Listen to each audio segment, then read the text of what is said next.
it's me Ranjiti. So welcome back to my YouTube channel. ഇന്നത്തെ ഒരു പുതിയ video ആയിട്ട് ഞാൻ വന്നിരിക്കുകയാണ് കേട്ടോ. പുതിയ വീഡിയോയിൽ എനിക്ക് പറയാൻ എന്താ പറയേണ്ടതെന്ന് അറിയില്ല. കാരണം ഞാനൊരു 9 മാസം മുന്നേ നമ്മുടെ സാംസങ്ങിന്റെ S21 ഒരു ഗ്രീൻ ലൈൻ ഇഷ്യൂ വന്നിട്ടുള്ള ഒരു വീഡിയോ ഇട്ടിട്ടുണ്ടായിരുന്നു.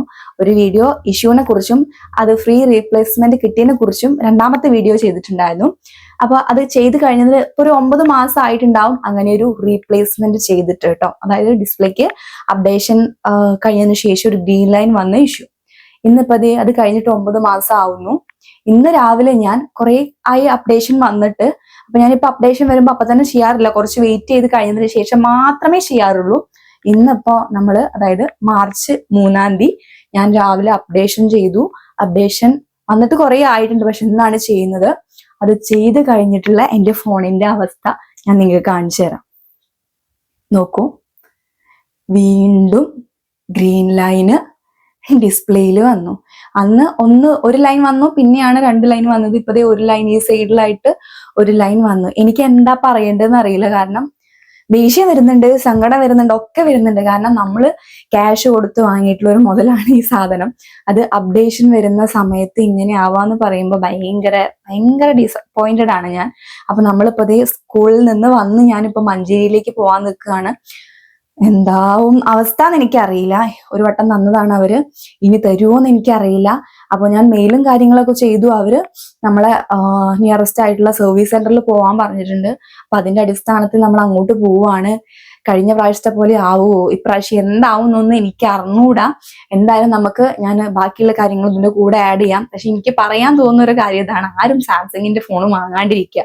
ബാക്കിയുള്ള ഫോണുകൾക്ക് ഉണ്ടോന്ന് എനിക്ക് അറിയില്ല, പക്ഷെ ഒരുവിധം സാംസങ്ങിനൊക്കെ ഞാൻ ആ ഗ്രീൻ ലൈൻ ഇഷ്യൂ ഇട്ട സമയത്ത് ഒരുപാട് കമന്റ്സ് വന്നിട്ടുണ്ടായിരുന്നു. അതുപോലെ ഇൻസ്റ്റാഗ്രാമിൽ ഡയറക്റ്റ് മെസ്സേജ്, പേഴ്സണൽ മെസ്സേജ് ആയിട്ടും ഒരുപാട് ആളുകൾ ചോദിച്ചു, എന്താ ചെയ്യാ, എനിക്ക് കിട്ടുന്നില്ല, അങ്ങനെയാണ് ഇങ്ങനെയാണെന്നൊക്കെ പറഞ്ഞിട്ട് കുറേ പേര്.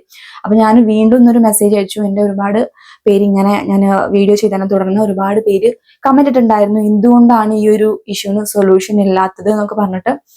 അപ്പോൾ അവരുടെ ഭാഗത്ത് നിന്ന് വേറെ ഫീഡ്ബാക്കും കാര്യങ്ങളൊന്നും ഉണ്ടായിട്ടില്ല. ഇങ്ങനെ കൊണ്ടു കൊടുക്കാൻ വേണ്ടി മാത്രമേ പറഞ്ഞിട്ടുള്ളൂ. അപ്പൊ നമുക്ക് പോയി നോക്കാം. എനിക്കൊരു ഐഡിയ ഇല്ല, എന്താവും, കിട്ടുമോ ഇല്ലയോ, റെഡി ആവോ, ഒന്നും ഐഡിയ ഇല്ല. ഇങ്ങനെ വന്ന് ഫോൺ യൂസ് ചെയ്യുന്നതുകൊണ്ട് പ്രശ്നമില്ല, പക്ഷെ ഒന്ന് വന്ന് പിന്നെ ലൈനിന്റെ എണ്ണ ഇങ്ങനെ കൂടുകയാണ്. അപ്പൊ ബാക്കിയുള്ള കാര്യങ്ങൾ ഞാൻ അതിൽ ആഡ് ചെയ്യാം. ഇനി എന്താ സംഭവിക്കാന്ന് എനിക്ക് അറിയില്ല ഗൈസ്. അപ്പം നമ്മുടെ മഞ്ചേരി സാംസങ് സർവീസ് സെൻറ്ററിൽ എത്തിയിട്ടുണ്ട്. അത്യാവശ്യം നല്ല തിരക്കുണ്ടായിരുന്നു. പുറത്ത് തന്നെ കണ്ടാൽ തന്നെ നിങ്ങൾക്ക് അറിയാം, അത്യാവശ്യം നല്ലോണം തിരക്കുണ്ടായിരുന്നു. അപ്പോൾ ഉള്ളിൽ കയറി കുറച്ച് നേരം വെയിറ്റ് ചെയ്യേണ്ടി വന്നു കേട്ടോ. വെയിറ്റ് ചെയ്യേണ്ടി വന്നാലും അവർ കാര്യമായിട്ട് ഡീറ്റെയിൽസും കാര്യങ്ങളൊക്കെ എനിക്ക് പറഞ്ഞു തന്നിട്ടുണ്ടായിരുന്നു. എന്ത് ചെയ്യണം, എങ്ങനെ ചെയ്യണം എന്നുള്ള നല്ലൊരു ബിഹേവിയർ ആയിരുന്നു അവർക്ക് കേട്ടോ. അവരുടെ ഭാഗത്തു നിന്ന് എല്ലാവിധ സപ്പോർട്ടും ഉണ്ടായിരുന്നു. അപ്പം തന്നെ എനിക്ക് പകുതി ആശ്വാസമായി. അവർ നമുക്ക് കറക്റ്റായിട്ട് നമ്മുടെ ജോബ് ഷീറ്റും കാര്യങ്ങളും അത് എന്താ ചെയ്യണമെന്നൊക്കെ പറഞ്ഞ് നമ്മളവിടെ വേഗം തിരിച്ച് വീട്ടിലേക്ക് പോകുന്നു കേട്ടോ. അപ്പൊ നമ്മളിതേ മഞ്ചേരി പോയി വന്നിട്ടുണ്ട് കേട്ടോ. നമ്മുടെ പഴയ ബസ് സ്റ്റാൻഡിന്റെ ഓപ്പോസിറ്റ് ഉള്ള KR ബേക്കറിയുടെ ബേക്കിലായിട്ടാണ് നമ്മുടെ മഞ്ചേരി സാംസങ് സർവീസ് സെന്റർ ഉള്ളത്. സത്യം പറഞ്ഞാൽ ഞാൻ ഇവിടുന്ന് ടെൻഷനോട് കൂടിയിട്ടാണ് അവിടെ എത്തിയിട്ടുണ്ടായിരുന്നത്. അവിടെ എത്തിയപ്പോഴാണ് ചെറിയൊരു ആശ്വാസം കിട്ടിയിട്ടുള്ളത് കേട്ടോ.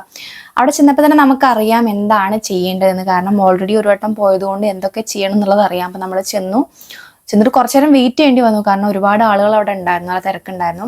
നമ്മൾ ചെന്നു, അവിടെ ഫോണ് നേരെ സബ്മിറ്റ് ചെയ്തു. അവിടെ ഒരു ലേഡി ആയിരുന്നു, ഒരു മാഡായിരുന്നു ഉണ്ടായിരുന്നത്. അവരുടെ അടുത്ത് ചെന്നു ഫോൺ സബ്മിറ്റ് ചെയ്തു.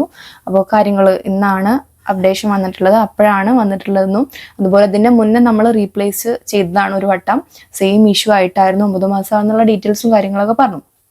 അപ്പോൾ അവർ ആദ്യം ചെയ്തത്, നമ്മൾ ഓൾറെഡി മെയിൽ ചെയ്തിട്ടുണ്ടെങ്കിലും അവർ അവിടെ നിന്ന് ഒന്നും കൂടെ എന്ത് ചെയ്യും, കംപ്ലൈൻറ്റ് രജിസ്റ്റർ ചെയ്തിട്ട് നമുക്കൊരു ജോബ് ലെറ്റർ തരും. അത് നമ്മളെ എന്ത് ചെയ്തു, വാട്സപ്പിലേക്ക് നമുക്ക് ഷെയർ ചെയ്തിരുന്നു. അതായത് കംപ്ലൈൻറ്റും കാര്യങ്ങളൊക്കെ പറഞ്ഞിട്ട് വാട്സപ്പിലേക്ക് ഷെയർ ചെയ്തിരുന്നു. അതുപോലെ തന്നെ നമ്മൾ കഴിഞ്ഞ റീപ്ലേസ് ചെയ്തപ്പോൾ ഉണ്ടായിരുന്ന എമൗണ്ടും കാര്യങ്ങളൊക്കെ എത്രയാണെന്നുള്ളത് അവിടെ നിന്ന് പറഞ്ഞു തന്നു കേട്ടോ. അതായത് എനിക്ക് കറക്റ്റ് എമൗണ്ട് ഓർമ്മ ഉണ്ടായിരുന്നില്ല.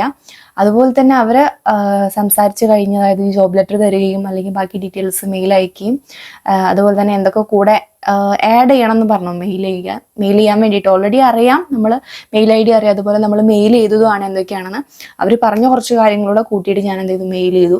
അതുപോലെ തന്നെ അവിടെ ഒരു ഹെഡായിട്ടുള്ളൊരു ആളുണ്ടായിരുന്നു. അപ്പോൾ അവരും കൂടുതലായിട്ട് സംസാരിച്ചു. അവർ കാര്യങ്ങൾ പറഞ്ഞു.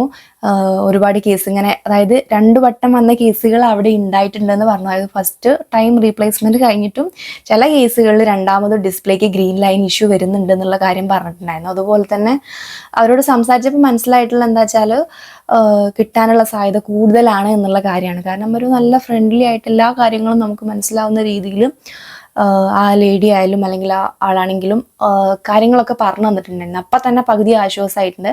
കാരണം ഞാൻ ഇവിടെ നിന്ന് ഭയങ്കര ടെൻഷൻ അടിച്ചാണ് പോയിട്ടുള്ളത്. നമ്മൾ ക്യാഷ് കൊടുത്ത് വാങ്ങിച്ചിട്ടുള്ള ഫോണാണ്. ഒരു വട്ടം ഡിസ്പ്ലേ ഇങ്ങനെ പോയി ഗ്രീൻ ലൈൻ ഇഷ്യൂ വന്ന് രണ്ടാമത് റീപ്ലേസ് ചെയ്തു. ഇനി കിട്ടില്ല എന്നുള്ള, അതായത് ഒരു പ്രതീക്ഷയും ഇല്ലാണ്ടാണ് ഞാൻ ഇവിടെ നിന്ന് അവിടെ വരെ പോയിട്ടുണ്ടായിരുന്നത്. പക്ഷെ അവിടെ ചെന്ന് അവരോട് സംസാരിച്ചതിന് ശേഷമാണ് എനിക്കൊന്നൊരു ആശ്വാസമായത്. കാരണം അവർ പറഞ്ഞത് കിട്ടാനുള്ള സാധ്യത കൂടുതലാണ് എന്നുള്ളതാണ്. അപ്പം അങ്ങനെ ആ കാര്യങ്ങളും ബാക്കിയൊക്കെ ഫോളോ അപ്പ് ചെയ്തിട്ടുണ്ട്. ഇനി അവർ അവിടുന്ന് കോൺടാക്ട് ചെയ്ത് നമുക്ക് സാധനം അവിടെ സ്റ്റോക്ക് വേണം. ഇനിയിപ്പോൾ അവർ ഫ്രീ റീപ്ലേസ്മെന്റ് പറയുകയാണെങ്കിൽ തന്നെ സാധനം സ്റ്റോക്ക് വരണം. അപ്പോൾ അതിൻ്റെ കുറച്ച് കാര്യങ്ങളൊക്കെ ചെയ്യാനുണ്ട്. അപ്പോൾ ആ കാര്യങ്ങളും കൂടെ ഞാൻ ഇതിലേക്ക് ആഡ് ചെയ്യുന്നതായിരിക്കും. അപ്പം നമ്മൾ ചെയ്ത കാര്യങ്ങൾ ഇത്രയാണ്. അവിടെ പോയി കംപ്ലൈൻറ്റ് അവിടെ നിന്ന് രജിസ്റ്റർ ചെയ്തു. അവർ ആ ജോബ് ലെറ്റർ തന്നു, കാര്യങ്ങൾ പറഞ്ഞിട്ടുള്ള നമ്പറൊക്കെ. ഇനി നമ്മളവിടെ ചിലപ്പോൾ കസ്റ്റമർ കെയറിൽ നിന്ന് കോൺടാക്ട് ചെയ്യും. അപ്പോൾ അവരോട് നമ്മൾ കാര്യങ്ങൾ പറയണം. ഒന്നും കൂടെ അവിടെ പോയിട്ട് നമുക്ക് ഫോൺ സബ്മിറ്റ് ചെയ്യേണ്ടി വരും. ഫ്രീ റീപ്ലേസ്മെന്റ് പറയുകയാണെങ്കിൽ അവർ കിട്ടും എന്നുള്ളതാണ് രീതിക്ക് തന്നെയാണ് പറഞ്ഞിട്ടുള്ളത്. ഞാൻ അത് തന്നെയാണ് വിശ്വസിക്കുന്നത്. അപ്പോൾ ബാക്കി കാര്യങ്ങൾ ഞാൻ അടുത്ത പാർട്ടിലായിട്ട് ആഡ് ചെയ്യുന്നതാണ്. അപ്പം നമ്മുടെ സാംസങ്ങിന്റെ S21 പ്ലസിന് ഗ്രീൻ ലൈൻ വന്നിട്ട് നമ്മുടെ മഞ്ചേരി സർവീസ് സെന്ററിൽ പോയിട്ടുണ്ടായിരുന്നു. മെയിൽ അയച്ചു, ജോബ് ലെറ്റർ കിട്ടിയ കാര്യങ്ങളൊക്കെ ഞാൻ കഴിഞ്ഞ ഭാഗമായിട്ട് നിങ്ങളോട് ഷെയർ ചെയ്തിട്ടുണ്ടായിരുന്നു. അപ്പോൾ റീസെന്റ് ആയിട്ട് അവിടുന്ന് ഒരു കസ്റ്റമർ കെയർ സർവീസ് സെന്ററിൽ നിന്ന്, അതായത് അവരുടെ ഹെഡിൽ നിന്ന് സാംസങ്ങിന്റെ ഒരു ലേഡി കോണ്ടാക്ട് ചെയ്തിട്ടുണ്ടായിരുന്നു. അപ്പോൾ അവർ പറഞ്ഞു, ഒരു 1 ടൈം കോണ്ടാക്ട് ചെയ്തപ്പോൾ പറഞ്ഞു, എന്താണ് ഫ്രീ റീപ്ലേസ്മെന്റ് നിങ്ങൾക്ക് തരാൻ കഴിയില്ല.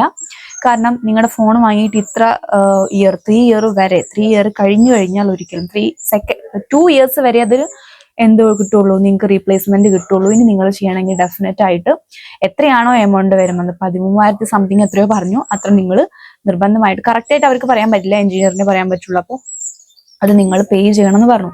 ഞാൻ വീണ്ടും മെയിൽ അയച്ചു. കാരണം സാംസങ് സർവീസ് സെന്ററിൽ നിന്ന് മഞ്ചേരിയിൽ നിന്ന് കിട്ടുമെന്നുള്ള രീതിക്കായിരുന്നു അവരുടെ ഭാഗത്തു നിന്ന് വന്നിട്ടുണ്ടായിരുന്നത്. അവരെ നമുക്ക് ഒരിക്കലും കുറ്റം പറയാൻ പറ്റില്ല. കാരണം അവരെ ഹെഡിൽ നിന്നാണ് അവർക്ക് എന്ത് ചെയ്യുന്നത്, ഓർഡർ പോകുന്നത്, എന്താ ചെയ്യേണ്ടതെന്നുള്ള കാര്യം. വീണ്ടും ഞാൻ മെയിൽ അയച്ചു. ഞാൻ പറഞ്ഞു എങ്ങനെ പ്രശ്നങ്ങളുണ്ട്, എൻ്റെ പഴയ പ്രീവിയസ് വീഡിയോയുടെ ലിങ്ക് വെച്ചിട്ട് ഞാൻ മെസ്സേജ് അയച്ചു. ഒരുപാട് പേര്, ഞാൻ ആ വീഡിയോ ചെയ്ത സമയത്ത് ഒരുപാട് പേര് എന്നോട് പറഞ്ഞു സെയിം ഇഷ്യൂ അവർക്ക് വരുന്നുണ്ട്, ഒരുപാട് യൂസേഴ്സിന് വരുന്നുണ്ട്. ഇൻസ്റ്റാഗ്രാമിലായാലും അല്ലാണ്ട് ഒരുപാട് മെസ്സേജ് അയച്ച ആളുകൾ ചോദിച്ചിട്ടുണ്ടായിരുന്നു എന്തുകൊണ്ട് ഇങ്ങനെ വരുന്നു, അല്ലെങ്കിൽ നിങ്ങൾ ഇതിന് കറക്റ്റ് ആയിട്ടുള്ളൊരു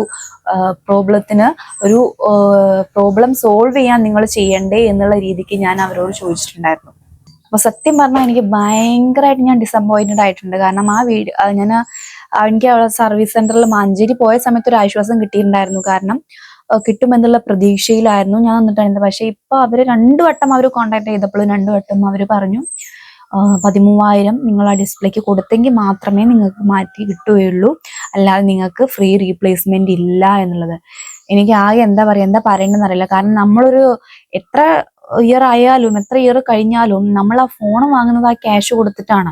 ആ ക്യാഷ് കൊടുത്തിട്ട് ആ ഫോൺ വാങ്ങുന്ന ഇങ്ങനെ ഒരു മാനുഫാക്ചറിങ് ഡിഫക്റ്റ് ഫോണിന് ഉണ്ടെന്നുണ്ടെങ്കിൽ അവരെന്തിനാ ഫോൺ ഇറക്കണം, അല്ലെങ്കിൽ ഈ സാംസങ് എന്തിനീ ഫോൺ ഇറക്കണം എന്നുള്ളതാണ് ഞാൻ ചോദിക്കുന്നത്. കാരണം നമ്മളൊരു ഫോണ് ക്യാഷ് എപ്പോൾ വാങ്ങി എത്ര വർഷം കഴിഞ്ഞാലും നമ്മളത് അത്യാവശ്യം നല്ലൊരു എമൗണ്ട് ചെലവാക്കിയിട്ടാണ് വാങ്ങിക്കുന്നത്. ഇനിയിപ്പോൾ 13,000 ഡിസ്പ്ലേ, എന്നെ സംബന്ധിച്ചോളം എനിക്കത് അഫോർഡബിൾ അല്ല. പ്രൈസ് ഒറ്റ ഡിസ്പ്ലേക്ക് വേണ്ടി 13,000 കൊടുക്കുക എന്ന് പറഞ്ഞു കഴിഞ്ഞാൽ ഇപ്പോഴത്തെ സിറ്റുവേഷനിൽ, അല്ലെങ്കിൽ ഒരു നോർമൽ ആളെന്നുള്ള രീതിയിൽ എനിക്കത് അഫോർഡബിൾ അല്ല.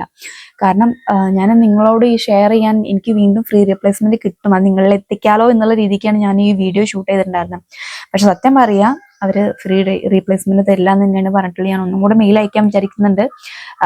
കാര്യമില്ല, എനിക്കറിയാം, ഞാൻ പറഞ്ഞു കൺസ്യൂമർ കോർട്ടിൽ കംപ്ലൈന്റ് കൊടുക്കും എന്നൊക്കെ അവരോട് പറഞ്ഞപ്പോൾ ആ ലേഡി പറയുന്നത്, നിങ്ങൾ ഞങ്ങളുടെ സിറ്റുവേഷൻ ഒന്ന് മനസ്സിലാക്കൂ, നിങ്ങൾക്ക് ഇങ്ങനെ കമ്പനി പറയുന്നുള്ളൂ, കമ്പനി പ്രൊവൈഡ് ചെയ്യുന്ന കാര്യം ഞങ്ങൾക്ക് പറയാൻ പറ്റുള്ളൂ, ചെയ്യാൻ പറ്റുള്ളൂ എന്നുള്ള രീതിക്കാണ് അവർ പറയുന്നത്. സത്യം പറഞ്ഞാൽ സ്റ്റാർട്ടിങ്ങിൽ പറഞ്ഞത് എനിക്ക് പറയാനുള്ളൂ, ഇങ്ങനെയുണ്ട് ഇഷ്യൂ ഉണ്ടെങ്കിൽ വെറുതെ ആ ഫോൺ യൂസ് ചെയ്യാണ്ടിരിക്കുക എന്നുള്ള കാര്യം എനിക്ക് പറയാൻ പറ്റുള്ളൂ. കാരണം ഇനിയിപ്പോൾ ഞാൻ എന്തായാലും ആ ഫോൺ ഡിസ്പ്ലേ ചേഞ്ച് ചെയ്യാൻ പോകുന്നില്ല. കാരണം എനിക്കത്, ഞാൻ പറഞ്ഞല്ലോ, എനിക്ക് ആ എമൗണ്ട് കൊടുത്ത് ചെയ്യാൻ ഭയങ്കര ബുദ്ധിമുട്ടായിട്ടുള്ള കാര്യമാണ്. ചിലപ്പോൾ ആദ്യത്തെ ഉണ്ടായിരുന്ന ഇഷ്യൂ 1 ലൈൻ വന്നു, പിന്നെ 2 ലൈൻ വന്നു, പിന്നെ 3 ലൈനായി.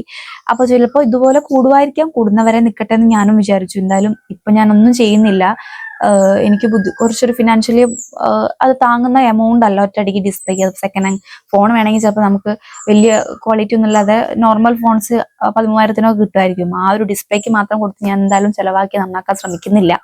അപ്പൊ എല്ലാവരും പറയാനുള്ളത്, നിങ്ങൾ മാക്സിമം സാംസങ്ങിന്റെ ഫോൺ യൂസ് ചെയ്യാണ്ടിരിക്കുക, ഒഴിവാക്കുക. ക്യാമറ സൂപ്പറാണ്, എല്ലാം സൂപ്പറാണ്, അതൊക്കെ ശരിയാണ്. പക്ഷെ ഇങ്ങനെ ഒരു പ്രശ്നം വരുന്നുണ്ടെങ്കിൽ ഒന്ന് ആലോചിച്ച് നോക്കുക അവസ്ഥ. ഫോൺ വാങ്ങി 1 ഇയർ ഒക്കെ ഓക്കെ, 1 ഇയർ ഒക്കെ വാറണ്ടി ഉണ്ടാവും, 2 ഇയറും ഓക്കെ. അത് കഴിഞ്ഞിട്ട് ഇങ്ങനെ ഒരു ഇഷ്യൂ വന്നാൽ നമ്മൾ എന്ത് ചെയ്യും? അപ്പോൾ മാക്സിമം ഫോൺ ഒഴിവാക്കുക, വാങ്ങാണ്ടിരിക്കുക. ഞാൻ എന്തായാലും ഇനിയും മെയിൽ അയക്കുന്നുണ്ട്. അതിനെന്തെങ്കിലും ചേഞ്ച് ഉണ്ടെങ്കിൽ ഞാൻ നിങ്ങളോട് അറിയിക്കുന്നതായിരിക്കും. അപ്പൊ ഇത്രയേ ഉള്ളൂ. വീഡിയോ ഇഷ്ടപ്പെട്ടാൽ ലൈക്ക് ചെയ്യുക, ഷെയർ ചെയ്യുക, സപ്പോർട്ട് ചെയ്യുക. അപ്പൊ അടുത്ത വീഡിയോ ആയിട്ട് കാണുന്നവരായിരിക്കും. Tata, bye bye.